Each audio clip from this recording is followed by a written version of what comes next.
Hinahalay pala ni live-in partner ang anak ko kaya nagbago ang ugali. Ako si Linda, 35 years old ng bukid noon.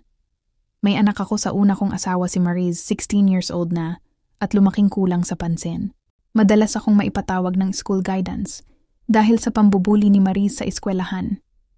Noong bata pa naman si Mariz at elementary ay napakabait nito, magalang, masunurin at sobra kaming close. Grade 4 siya nung mag-asawa ulit ako si Michael, isa itong gwardya. Sa amin na ito tumira, hiwalay ito sa asawang nasa ibang bansa. At nasa biyenan naman ang dalawa nitong babae na anak. Na paminsan-minsan ay dumadalaw sa amin at mga kasing edad lang din sila ni Mariz. Noong una naman ay magkasundo sila, papa pa nga ang tawag ni Mariz. At madlas din itong bigyan ni Michael ng pera at pasalubong. Ngunit isang araw bigla na lang nagbago ang ihip ng hangin. Michael na lang ang tawag ni Mariz sa kinakasama ko. Natutuwa naman ako dahil hinahayaan na lang siya ni Michael. Love, pasensya ka na ha, ang tigas ng ulo ng batang yan, hayaan mo at sasabihan ko. Ano ka ba love, hayaan mo na lang ganun na talaga ang mga bata ngayon, bakang siselos lang sa akin. Salamat sa pangunawa love ha. Nung mag-high school na si Mariz ay mas naging malala pa ito. Problema sa eskwela. Palasagot natuto din uminom at magyosi. Halos sa mga barkada na lang ito madalas maglagi. Ano ka ha naman Mariz? Kailan ka ba magtitino, punong-puno na ako sa iyong bata ka? Sinong matinong babae ang kung saan-saan na lang nakikitulog? Sa kanila mamasaya ako at mas safe ako. Ayoko na din sa bahay na ito, nagpatuloy kayo ng demonyo. Wala ka na sa katwiran Mariz. Napakabait sa'yo ni Michael. Hindi mo naman kailangang magselos sa kanya, anak kita. At iba ang pagmamahal ko sa'yo. Bye ma, alis na po ako, pengen na lang ng pera kahit mga 2K lang. Kahit naiinis ako sa anak ko ay binibigyan ko pa din naman ito ng pera, lalo na at sustento naman iyon ng ama niya sa kanya. Hindi ko rin kasi kayang isipin na baka nagugutom ito sa bahay ng mga kaibigan. Ganun na lang palagi ang aming setup hanggang umabot na ito ng 16 years old.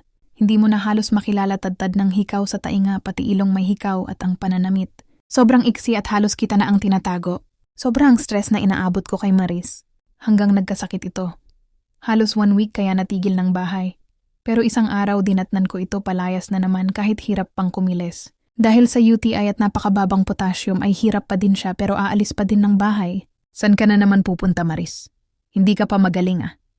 Palayas ka na naman. Ayoko na sa bahay na ito, mapalayasin mo ang demonyo at babalik ako dito. Sobrang tigas ng ulo mo Mariz, mabuti pa ang mga anak ni Tito Michael mo, mababait. Talagang mas mabuti pa sila dahil safe sila sa rapist nilang tatay. Wala ka na bang maisira sa tito mo Mariz? Mahal na mahal niya ako, bakit hindi mo ako hayaan na maging masaya?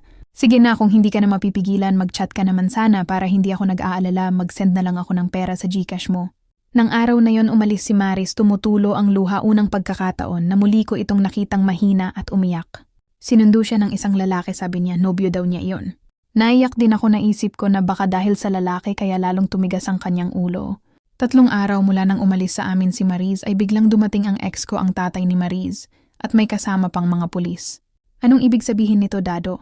Bakit may kasama kang mga pulis?